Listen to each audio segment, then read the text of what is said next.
जय श्री राम, हर हर महादेव। मैं नन्हे पहलवान, आप देख रहे हैं स्लो जिंदगी, बाबा की खरी खोटी। मेरे साथ हैं कुमार श्रीकांत भाई, रोज की तरह। श्रीकांत भाई, बड़ा स्वागत है आपका। एक वीडियो देखिए, जय जय श्री राम। एक वीडियो देखिए, फिर चर्चा को शुरू करते हैं।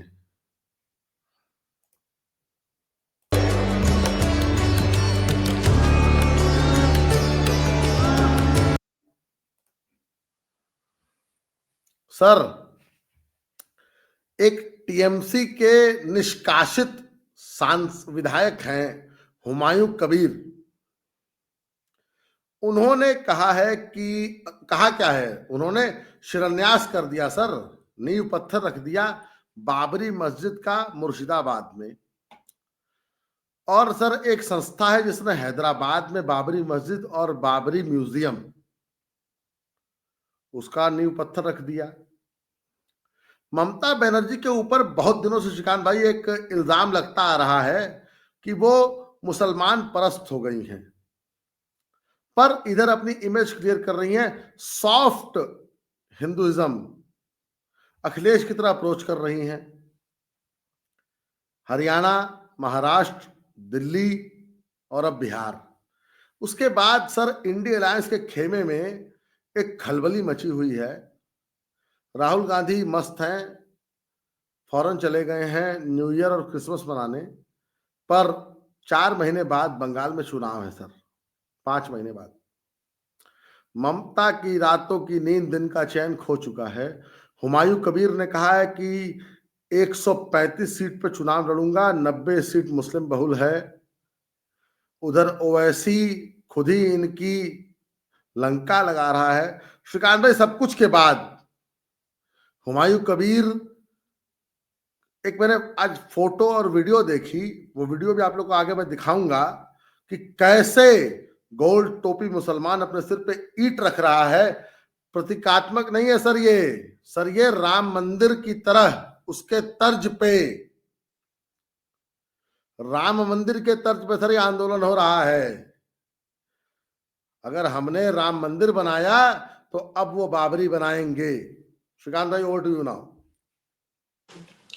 आपको तमाम दर्शकों को जय श्री राम। देखिए, आज हिंदुओं की हुंकार, और हिंदुओं की हुंकार जो है वो 10-5 हजार नहीं थे, 5 लाख से ज्यादा हिंदू आज अगर एक मैदान पर इकट्ठा हुए और 5 लाख से ज्यादा हिंदुओं ने भगवत गीता का पाठ किया। इसमें रामकृष्ण मिशन वाले भी थे, इसमें इस्कॉन वाले भी थे, और तमाम मठ और तमाम वो लोग जो सीधे तौर पर मैं कहूं जो हिंदुत्व से जुड़े हैं, हिंदुत्व को समझते हैं, और जिनके अंदर का हिंदू जगा है, और सीधे तौर पर अगर मैं कहूं तो जिनको शत्रु बोध हो गया है। क्योंकि देखिए, खतरे की घंटी है दरअसल। उन पंचर पुत्रों का वीडियो दिखाइए, आप देखिए। मैं चाहता हूं जरा पंचर पुत्रों का, वो जो पंचर पुत्र अपने कपार पर, माथे पर वो जो ईटा ढो के ले जा रहे थे, जरा उस वीडियो को दिखाइए। हाँ, ये वाला वीडियो नहीं है, दरअसल उस वीडियो को दिखाइए, उससे ये क्लियर होगा कि इनके मन की इच्छा क्या है। आप सोचिए, घर में नहीं दाने, अब्दुल चला मस्जिद बनाने। मतलब घर में दाने नहीं है, भुखनंगी छाई पड़ी है। मतलब भुखनंगी ऐसी छाई पड़ी है कि चेस्ट और पीठ में कोई फर्क ही नहीं है, चिपका पड़ा है। पर दीन की हुकूमत और दीन का बलवा और दीन का ये जो चरम, ये मैं कहता हूं, ये जो अफीम चाटे बैठे ना, ये पूरे, ये जितने अब्दुल हैं, ये सारे अफीम चाटे बैठे। इनके इनका सही इलाज मांगता है। मुझे बताइए, इस देश में और कौन सा राज्य है जहां पर अब्दुल माथे पर ईटा ढोकर मस्जिद बनाने के सपने पाले बैठा है? पंचर पुत्रों की इतनी औकात बढ़ गई है इन कंजरों की। आप मुझे कोई एक राज्य दिखा दीजिए। ये आखिर बंगाल में ही क्यों है? ऐसा बंगाल में ही क्यों हुआ? मैं कह रहा हूं कश्मीर में क्यों नहीं हुआ? कश्मीर में भले वो पैंट उतार कर देख, उन्होंने चेक किया कि कौन हिंदू है कौन मुसलमान, और उसके हिसाब से गोलियां मारी, इसमें कोई दो राय नहीं, और कहा कि जाके मोदी से बता दो। तो ये वहां पर भी नहीं हुआ। और ये दरअसल ये अफीम चाट कर, अपने दीन और मजहब का अफीम चाट कर पंचर पुत्र अपने माथे पर जो ईटा लेकर ढो रहे हैं, ये बंगाल में ही क्यों हुआ? क्योंकि इस देश में सबसे ज्यादा और बड़े पैमाने पर तुष्टीकरण एक ऐसी नेता जो कहने को तो हिंदू है लेकिन उसकी पूरी राजनीति गोल टोपी के आसपास घूमती है। वो बस कहा जाए कि अगर वो पुरुष होती तो खतना भी करवा लेती। आप समझिए, वो इस मातहत या फिर इतने बड़े पैमाने की वो गोल टोपी समर्थक है कि इस पूरे देश में कहीं पर भी 6 दिसंबर जो शौर्य दिवस था उसके दिन नींव नहीं रखी गई। वो नींव बंगाल में रखी गई। क्यों? मन बढ़ा हुआ है। क्यों ज्यादा पर निकल रहे हैं? क्यों? क्योंकि तुम इसको सीरिया बनाना चाहते हो, तुम इसको इजिप्ट बनाना चाहते हो। अरे तुम किसी और राज्य में करके, यूपी में तुम एक बार ईंट निकाल के दिखा दे। ये सर बंगाल वीडियो में क्यों? देखिए, बड़ा सवाल है। हाँ, श्रीकांत भाई वीडियो देखिए आप जरा। पे क्या आपने लेके जा रहे ईट है। हैं? किस लिए? वाह, बाबरी मस्जिद के तो निकालने के लिए ईट लगेगा तो सर पे क्यों आप लेके जा रहे हैं? सर पे क्यों? मतलब गाड़ी से भी जा सकते थे आप। हम आ रहा है। रात में गाड़ी में आए 11 बजे तो घूमेगा ट्रेन स्टेशन में। सुबह हो जाएगा तो हम हट के लिए चल जाएगा। तो कितना कष्ट भी तो आपको हो रहा होगा, इतना दूर आप पैदल चल रहे हैं ईंट से। कोई कष्ट नहीं है हमारा। भाव लगता है। तो कितना खुशी है आज? बहुत खुश है, बहुत खुश है हमारा, बहुत खुश है। तो कोई दर्द नहीं हो रहा है? नहीं, कुछ नहीं, कुछ नहीं। बारासात में घर है ना? उत्तर बारासात, टाकी रोड, कोयरा कदमगाछी, हाटखोला। कितना बड़ा बात है ये। आज जो है बाबरी मस्जिद का जो है फाउंडेशन लेड जो है होने जा रहा है। श्रीकांत भाई वीडियो देखी आपने? मैंने जानबूझ के हाइड कर दी क्योंकि एक्चुअली एबीपी न्यूज की वीडियो थी तो फिर वो कॉपीराइट का थोड़ा मामला हो जाता है। श्रीकांत एक बात बताइए ना, सारी बातें ठीक हैं, इनको अयोध्या से मात्र 23 किलोमीटर दूर एक गांव में 5 एकड़ भूमि दी गई है मस्जिद बनाने के लिए, बाबरी। धन्नीपुरा है ना वो? वहां क्यों नहीं बना रहे? धन्नीपुरा वाला इलाका है ना वो क्यों तो? नहीं बना? हाँ, वही वाला है। तो मैं उसका भी खेल बताऊंगा अभी।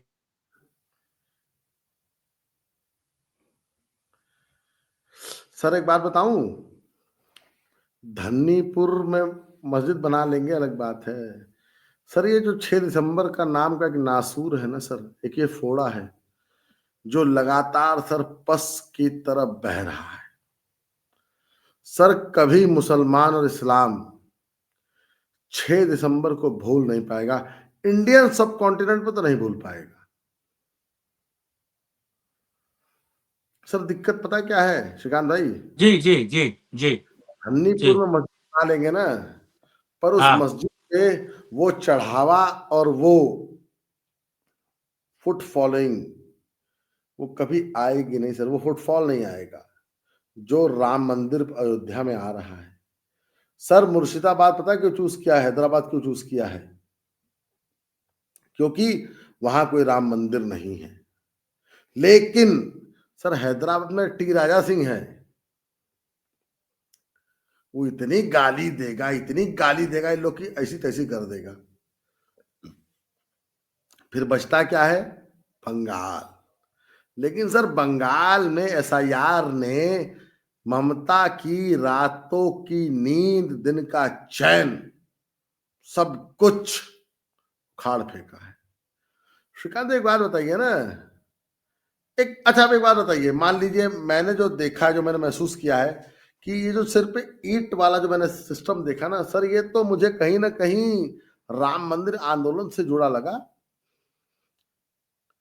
अगर बंगाल में बाबरी बनेगी सर, बेनिफिट किसको मिलेगा? हिंदू पोलराइज होगा तो बेनिफिशियरी कौन होगा साहब? कुछ इस पे भी अपना आप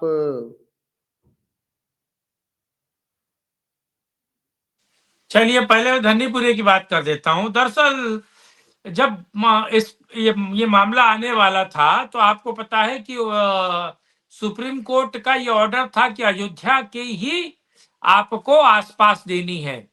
तो अयोध्या का एरिया बढ़ा दिया बाबा ने और ये दे दिया। और जो धन्नीपुर की तरफ जाने वाली रोड है वो 20/20 है, समझ रहे हैं आप? तो वो 20/20 है और वो मस्जिद को लेकर इतनी बड़ी दिक्कत है क्योंकि एनओसी नहीं मिलेगी। एनओसी आपको पता है मस्जिद बड़ी बननी है दरअसल वो, तो 20/20 की रोड पर एम्बुलेंस भी अपनी एनओसी नहीं देगा, फायर ब्रिगेड भी अपनी एनओसी नहीं देगा, और कितना बड़ा आप कंस्ट्रक्शन करने जा रहे हैं उसके हिसाब से नगर निगम और जो परिषद होता है वो भी आपको एनओसी नहीं देगा। खैर, वो तो बाबा का चातुर्य है, वो उसको किस तरीके से खेल गए वो अपने आप में बहुत महत्वपूर्ण है। लेकिन आपने एक और सवाल पूछा कि बेनिफिट किसको होगा। मैं बेनिफिट से इतर बात करता हूं, मुझे पता है आप क्या कहना चाहते हो और दर्शकों को भी ये समझ में आ गया होगा। मैं बेनिफिट से इतर बात करता हूं। क्या ये खतरे की घंटी नहीं है? यानी कि आज से 500 साल पहले एक व्यक्ति आता है, 500 साल 1000 साल पहले बाबर, जो उस राम के मंदिर को तोड़ता है और उस बाबर के नाम पर बाबरी उस मस्जिद का नाम रखता है, और वो जानबूझ के उस मस्जिद उस मंदिर से जुड़े हुए तमाम प्रतीक और बिंबों को उस मस्जिद में सजोए रखता है। और ये पंचर पुत्र जिनके बाप की औकात नहीं है, जो एक ढेला नहीं बना सकते, जो केवल चेपी जोड़ना जानते हैं, पंचर जलाना जानते नहीं। तो आप देखिए काशी में जो भगवान महादेव का विश्वेश्वर लिंग प्राप्त हुआ है उस पर केवल चेपी जोड़ी है, सीमेंट का चेपी ना जोड़ा है। आप देखिए तो इन पंचर पुत्रों की पूरा आर्किटेक्ट कहा गया। और दरअसल ये हिंदुस्तान की छाती पर, हिंदुओं की छाती पर और हिंदुओं की अस्मत और इज्जत पर, और मैं कहता हूं कि इस देश के, जिसे आप सर्वधर्म संभाव कहते हैं, मैं उसे सर्वधर्म बड़ा पाव कहता हूं, उस सर्वधर्म बड़ा पाव पे कितना बड़ा आघात है कि आप बाबर की औलाद हैं, आप बाबर को अपना एक तरीके से पूर्वज मानते हैं। अब बाबर, अब्दाली और शेरशाह सूरी और अकबर की औलादे हैं। आपका इस भारत से कोई मतलब नहीं। आप भारत की सरजमी, वो कहते हैं ना कि सभी का खून शामिल है मिट्टी में, किसी के बाप का हिंदुस्तान नहीं है। अरे जिसके बाप का हिंदुस्तान था वो लेकर चले गए पाकिस्तान। अब तुम क्या यहाँ अपनी, आप समझ सकते हैं, करवाने बैठे हो, तुम भी पहली फुर्सत में निकलो। और अगर तुम्हें यहाँ रहना है तो तुम मुंह क्या में अपनी घास का मैया छिलका दबा के खुदवाने रहो। बैठे हो? हाँ। और यहां तुम बाबरी तामील करने की बात कर रहे हो, किसी और राज्य में नहीं, पश्चिमी बंगाल में, क्योंकि पश्चिमी बंगाल में ममता का शासन है और ममता पोलराइज है। और ममता कहती है कि मैं ऐसे दूध देने वाली गाय का लात भी सहने के लिए तैयार हूं। क्यों? क्योंकि ये जितने भी पंचर पुत्र हैं वो तुम्हें वोट देते और पंचर पुत्रों के कारण तुम्हारी सरकार बनी हुई है, टिकी हुई है। नहीं तो तुम्हारी सरकार कब गायब हो जाए ये किसी को नहीं पता चलेगा। तो नन्हे भाई, मेरा आखिरी रिमार्क, फुल फाइनल कमेंट यही है कि आज तो 5 लाख हिंदू इकट्ठा हुए हैं और इन 5 लाख हिंदुओं को शत्रुबोध समझ में आ गया है।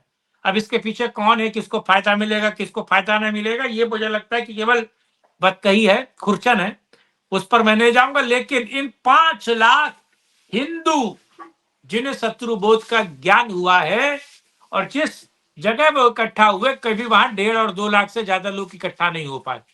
बड़ी से बड़ी रैली हो ना टीएमसी कर पाई, ना लेफ्ट कर पाई, ना उससे पहले कांग्रेस कर पाई, कोई नहीं कर पाई महाराज। तो अगर स्वतः स्फूर्त अगर 5 लाख लोग इकट्ठा हुए हैं, शत्रुबोध को जान गए और समझ गए कि इस देश का भविष्य बाबरी में नहीं राम के आदर्शों में है, और अगर इन 5 लाख लोगों ने, मैं कहता हूं, जन जागरण कर दिया बंगाल में, और बंगाल के लोगों को के आंख में काजल सुरमा लगाए बैठे हैं संजय सिंह वाला, आम आदमी पार्टी का एक सांसद है ना संजय सिंह, सुरमा छाप, तो क्या संजय सिंह का सुरमा लगाए बैठे हैं? अलतैया करेंगे, अलतकिया बाचेंगे, सरधम वड़ा पाव, हाँ टिकट ब्लैक तो किया, अलतकिया करेंगे। तो क्या अब आपको जागना नहीं चाहिए क्या? आपके घर को छीनकर बाबरी और तमाम मस्जिदें बनेंगी, तब आपकी निद्रा खुलेगी, तंत्रा खुलेगी। अभी भी वक्त है। मैं वही बात आखिरी शब्द एक बोलने जा रहा हूं जो बाबा योगी आदित्यनाथ ने कहा था, बटोगे तो तो कटोगे, और जब जब बटे हो तब तब कटे हो। श्रीकांत भाई, आपने समय दिया उसके लिए बहुत बहुत धन्यवाद आपको, आपको साधुवाद। अगर आप वीडियो को लास्ट तक देख रहे हैं तो वीडियो को लाइक कीजिए, शेयर कीजिए, चैनल को सब्सक्राइब कीजिए, बेल आइकन दबाना ना भूलिए, और नीचे टिकर पे जो लाइन चल रही है उस पर अपना सहयोग देना ना भूलें। हम राष्ट्रवादी चैनलों की रीच मार देता है, जहां पे हम हैं वही ये ट्यूब। तो हमें आपकी बहुत सख्त जरूरत है, आपकी सहायता की। और बहुत जल्दी, पिछली वीडियो आपने देखा था कि बाबा जी ने कहा था कि नन्हे पहलवान और मैं, हम लोग बंगाल जाएंगे। श्रीकांत भाई भी हमारे साथ इस बार रहेंगे। बिहार में हम लोग साथ नहीं पाए, वो हमारा दुर्भाग्य था। तो श्रीकांत भाई, बहुत धन्यवाद आपका। जय श्री राम, हर हर महादेव। जय जय श्री राम, हर हर महादेव।